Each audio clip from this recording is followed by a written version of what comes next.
Bueno, vamos a continuar con nuestras clases. Ahora vamos a ver cómo se calibra un decision model. En la clase pasada nosotros hablamos acerca de modelos para la toma de decisiones. La toma de decisiones en qué? De transporte. Es decir, lo que nosotros vimos la clase pasada acerca del Logit y acerca del Kirchhoff son modelos para poder establecer una toma de decisión entre diferentes alternativas. Por ejemplo, una toma de decisión que sea me voy en bus o me voy en auto, o me voy en bicicleta, o me voy a pie, o una decisión, me voy por la ruta uno o por la ruta 2 o voy a la tienda uno, a la tienda 2 o la tienda 3. Todos esos son decisiones que tienen que tomar las personas y se pueden tomar esa modelación de esas decisiones que toman las personas con estos modelos de decisión, que son el Logit y el Model. Tanto aquí nos vamos a enfocar un poco más en el modelo Logit, que es el que vemos a continuación. Eh, es importante recordar que diferencias hay y es que el Logit evalúa directamente el valor de las impedancias o de las utilidades.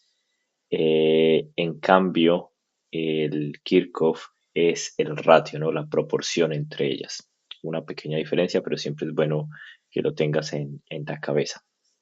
Y entonces nosotros tenemos cualquiera de las dos fórmulas, pero digamos aquí, como dijimos, nos enfocamos en el Logit. Y este Logit, si te das cuenta, en la fórmula aparecen unas letricas, que es esta B. Y esta B hace referencia a la función de utilidad. Esta función de utilidad que recordemos que este parámetro es un error. Si uno simplifica las cosas y dice, bueno, que el error es cero por algún motivo, lo que sea, entonces tenemos que solamente tenemos esta B. Y esta B, a su vez, es una combinación. ¿De qué? De un coeficiente fijo y luego de la suma de un coeficiente que multiplica a una variable. Por decir algo, una variable que sea tiempo. Quedó mal escrito tiempo, pero bueno, tiempo. Otra variable que sea costo. Y así infinidades de variables que tú puedes colocar. Número de transbordos, no sé, número de cambios dentro de un mismo sistema, distancia, clima, pendientes, si el terreno es inclinado, si no, tú puedes ir al detalle de lo que quiera. O sea, esto es una variable, estas X es una variable. Y este coeficiente beta es qué tan importante es esa variable dentro de toda esa utilidad. ¿Y qué es lo que significa? Que esto es como la sumatoria de todas las decisiones de las personas, porque viene una persona y esa persona, no sé, eh, Pablo Neruda viene y dice, oh, yo quiero mirar mi decisión por decir a cuál ruta me voy. Entonces, dentro de su decisión de ruta, de pronto para él es importante el factor tiempo, el factor costo. Y entonces tienes esas variables, pero de pronto otra persona puede tener otras variables. Puede decir, no, a mí no me importa el costo porque soy millonario, a mí me importa es el tiempo y soy perezoso, así que no haya cambios de transporte. Punto. ¿Qué tan directo es? Otra persona puede decir, no, a mí me importa todo, tiempo, costo, transbordos. Entonces, como te digo, este factor indica qué tan importante estos betas de acá, esa B chistosa se llama beta, esta de acá se llama beta, es un coeficiente que indica eh, qué tan importante es para esa persona esa decisión que va a tomar o esa utilidad. Este factor de acá, que vemos acá, que tiene un numeral cero y que no está multiplicado por ninguna variable, es un coeficiente que se le coloca que a veces sumariza o suma o tiene en cuenta como los demás factores que no se tuvieron en cuenta por algún motivo. Como te digo, en este caso de este ejemplo que estoy colocando, quise colocar tiempo y costo, pero entonces de pronto clima, ¿ya? Si está haciendo buen clima, entonces de pronto hay un mayor impacto en que una persona se vaya en bicicleta, y si está lloviendo, de pronto dice, no, yo mejor me voy en carro. Entonces, este factor beta a veces es un factor que sumariza lo que nosotros no vemos o como una constante. Pero lo importante son estos factores de acá, que es que hay unos factores beta que multiplican esas variables. Y la totalidad de todas estas cosas es lo que nosotros llamamos este B. Y este B, al final, si te das cuenta, es como la importancia que le da una persona para poder tomar la decisión de la ruta. ¿Por qué? Pues porque tiene en cuenta las variables, tiempo, costo, número de transbordos, etcétera, etcétera. Y estos betas, que es qué tan importante es para ese grupo de personas. Ya no hablemos de una sola persona porque pues nadie modela para una sola persona, sino para un grupo de personas. Y es lo que vimos en el ejemplo anterior. Espero que ahora con esto quede un poquito más claro de qué viene esto. Entonces el ejercicio es que, pues a usted cuando le dan un examen, a usted ya le dan estos betas y usted está feliz. Usted dice, ya estoy feliz, ya me dieron los betas y ese es el beta perfecto para ese ejercicio. Entonces Friedrich en su examen ya tiene el beta. Entonces esta clase de acá indica es, pero papi, ¿qué pasa si usted no tiene ese beta en la vida real? Porque a usted en la vida real nadie le va a decir, mire, este es el beta para ese grupo de personas, sino que usted lo tiene que calcular. Y eso es lo que usted ve en esto. Entonces, para mí lo importante que quiero que le quede a usted muy claro en esta clase y en este momento es, uno, que hay unos modelos de toma de decisión que son dos, Logit o Kirchhoff. Ambos modelos tienen en cuenta una función de utilidad y esa función de utilidad tiene que ver con las variables que usted quiera evaluar multiplicado por unos coeficientes que esos coeficientes representan qué tan importante es esa variable para ese grupo de personas. Y con eso usted lo tiene y puede calcular esa toma de decisión. Entonces, la diferencia entre el logit y el Kirchhoff sería que el logit toma en cuenta literal esta función de utilidad, el valor numérico. Y el Kirchhoff no, el Kirchhoff tiene en cuenta es esa proporción o ese ratio. Como hicimos el ejemplo anterior, espero que te acuerdes, pero habían dos grupos de personas, pongámosles G de grupo de persona, habían lo de los jóvenes y estaban lo de los pensionados, pensión. Y habían dos rutas. Había ruta uno que era corta, pero con cambio. Y había una ruta 2 que era un poquito más larga, pero directa. Y en el ejemplo nos mostraban unas impedancias, que vuelvo y te digo, esa impedancia es prácticamente lo mismo que la función de utilidad, o función de utilidad, o como quiera decirlo, no interesa. Bueno, sí interesa un poco, pero en términos prácticos no tanto.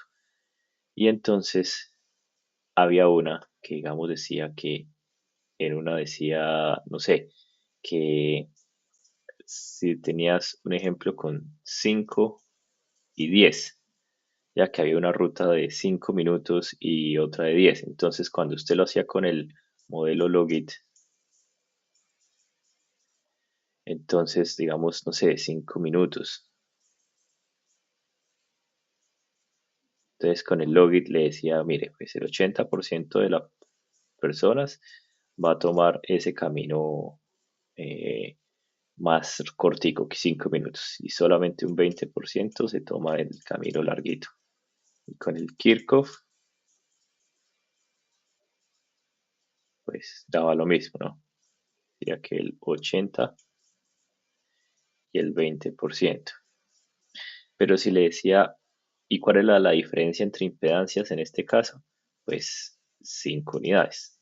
En cambio, si le decía, pere papi, pero si aquí tenemos un camino que son de 100 minutos y acá hay un camino que son de 115 minutos. Entonces, si usted lo modela, ¿cuál es la diferencia entre estos dos? Pues otra vez los mismos 5 minutos o 5 unidades. Si usted lo hacía con el logit, como tiene en cuenta es literalmente el valor de esa impedancia, entonces le decía el resultado, pues esto es lo mismo. 80% se va por el camino más cortico y el 20% por el camino más largo, porque tiene en cuenta literalmente esa utilidad. En cambio, el Kirchhoff le decía, no papi, espérese un momentico, de 110 a 115 no hace tanta diferencia, ¿ya? La proporción es muy pequeña, entonces de pronto aquí le decía que se iba, no sé, el 52% se iba por este camino y el 48% por este camino, porque era prácticamente igual, es casi un 50-50 el ratio, si te das cuenta, y esto es lo que generaba el Kirchhoff, por así decirlo, ¿no? Entonces esa es la diferencia. Uno, el logit siempre tiene en cuenta el valor de la utilidad y el otro el valor del ratio entre las dos impedancias. Como te digo, esto es simplemente un recorderis de la clase pasada como para que quede más claro todavía. Espero que haya quedado más claro todavía. Y si no, en cualquier momento me puede eh, contactar. Y entonces ahora la pregunta es, bueno, y lo que va a enseñar esta clase el profesor es, bueno, y ahora, ¿cómo calculamos estos betas, lo más de bonitos? Porque pues a usted me lo dan un parcial y se lo sé contestar, y en la vida real, ¿cómo lo hacemos?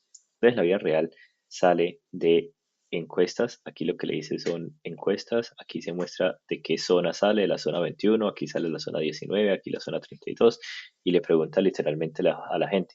Oiga, ¿usted de qué ciudad, de qué lugar, de qué calle sale?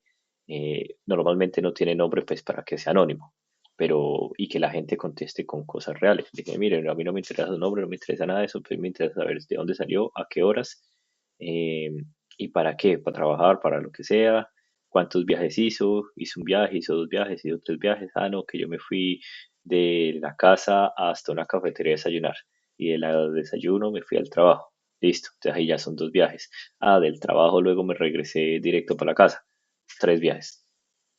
Listo. Y entonces ahí con eso usted acumula un montón de información. Esa información usted la puede poner en un plano cartesiano. Maravilloso. Y con eso usted puede empezar a tomar como observar esos datos que le están diciendo. Listo. Y entonces hay una cuestión matemática que no vamos a profundizar, pero que es bueno que sepa, que se llama Maximum Likelihood Approach, ¿sí? El acercamiento de la, ay, no sé cómo se diría en español, como de la likelihood, como de lo que usted tomaría de forma máxima. Entonces usted lo que hace es que maximiza estos datos. Entonces usted dice, bueno, con los datos que nosotros tenemos, los metemos en esta fórmula que usted ve acá y con esa fórmula que usted ve, entonces puede empezar a calcular esos betas. Entonces usted genera pares de sets y empieza a generarse como un beta ficticio, multiplicando los valores de ese, de ese set.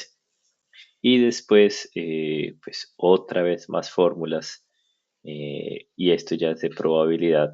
Entonces empieza a hacer matemática, empieza usted a ver una curva de probabilidad y usted empieza a calcular de esa manera hasta que obtiene los resultados. Como te digo, no vamos a profundizar en el tema porque a ustedes nunca le ponen ejercicio porque es que es muy, muy, muy largo ese ejercicio y no tiene sentido. Entonces acá le dicen, bueno, hicimos una encuesta y entonces nos dan muchos datos y todos esos datos tenemos el tiempo que gasta en el carro, el tiempo que gasta en el transporte público y los costos asociados tanto para carro como para transporte público. Y cuál ah, observación de selección tuvo la persona. Y entonces le dicen, bueno, seleccione un parámetro B usando la siguiente función. Entonces le dicen, bueno, la función de utilidad para el carro va a ser como un parámetro de carro, el cual tiene el tiempo y el costo del carro. ¿Ya? Entonces viene con costos. Y para el transporte público va a ser el, el beta de un tiempo, un transporte público y los costos de servicio público. Y entonces usted los mete en esta tablita de Excel. Y en esta tablita de Excel usted tiene tropecientos mil datos de todo esto. Y entonces usted coloca estas fórmulas en estas columnas, esta fórmula en esta columna y le dice a Excel, calcule papi. Y coloca usted unos betas aproximados, los que usted se le dé la gana, ¿ya? Porque usted no los conoce. Entonces usted le dice a Excel, yo me invento estos betas, digamos, usted los puede iniciar con 000 o 111, no importa, usted los inicia con cualquier cosa. Y los coloca aquí en Excel y le dice, papi, calcule con estas fórmulas de acá. Entonces, becar sería la multiplicación de este factor de acá por el factor de tiempo, por el factor de costo, que es lo que tenemos acá, factor de tiempo, factor de costo, factor de tiempo, factor de costo, y le dice multiplique y haga esta fórmula acá y calcula, multiplique, haga esta fórmula acá y calcule. Y entonces a usted le va a generar aquí muchos datos. Ta. Usted suma estos datos, porque acá viene una sumatoria. Y acá usted le va a generar un valor, un resultado, un total. Total, le va a dar ahí. Y ese total, si llega a cero, eh, o más cercano a cero posible, porque no siempre se va a llegar a cero, pero cuando llegue lo más cercano a cero posible, usted calculó los beta de la mejor manera posible. Entonces usted lo llena acá y dice, ta, papi, lo llenó, y lo que le digo, si ves, llegan muchos. Y aquí usted suma todos estos datos, son tropecientos mil datos, y usted le da este resultado. Y en Excel hay una función que se llama resolver. Y entonces usted le puede decir a Excel, porque es que eso a mano es imposible, muchacha, por eso no se lo van a preguntar en un examen. Pero de pronto le preguntan a usted de qué trata ese máximo. Entonces, la idea de ese máximo es descubrir cuál es los betas para esos modelos de decisión. Entonces le dice al Excel, papi, resuelva. Teniendo en cuenta estos tres factores, juegue con esos tres factores de manera que el resultado de acá me dé cero. Y como estas celdas están enlazadas con esta, con este, con este y con este, entonces le modifica todos los valores al tiempo para que aquí le llegue a cero o lo más cercano a cero. Aquí el profesor ya hizo el resultado y lo más cercano a cero que le dio fue menos 452. Y no puede llegar más a cero. Eso es. Entonces, usted podría preguntar, oiga, pero no ha llegado a cero, ¿qué significaría eso? Entonces, significaría eso que, uno, que con los resultados que obtuvo o los variables que usted obtuvo, que en este caso era tiempo y costos, eso es lo máximo que llega. Y si usted quiere llegar a cero, debería tomar entonces de pronto otra variable. De pronto, no sé, número de transbordos, por decir algo. Y entonces ya con eso usted empieza a ir evaluando cuántos betas. Y la idea es tratar de llegar lo más cercano a cero posible, pero eso es imposible llegar a cero, prácticamente. Tiene que ser uno en un millón. Listo. Esa es la clase de modelación. El ejercicio es sencillito. Y lo que te digo, recordar es importante esto. Eso es todo. Y continuamos en la siguiente clase que empieza lo sabroso. Sabroso porque el tema es interesante, a mí me parece interesante Y segundo, porque es fácil, pero hay que seguirlo. Entonces, en la siguiente clase también sígala de cerca. Y creo que había un mancito en YouTube que decía, sigan viendo.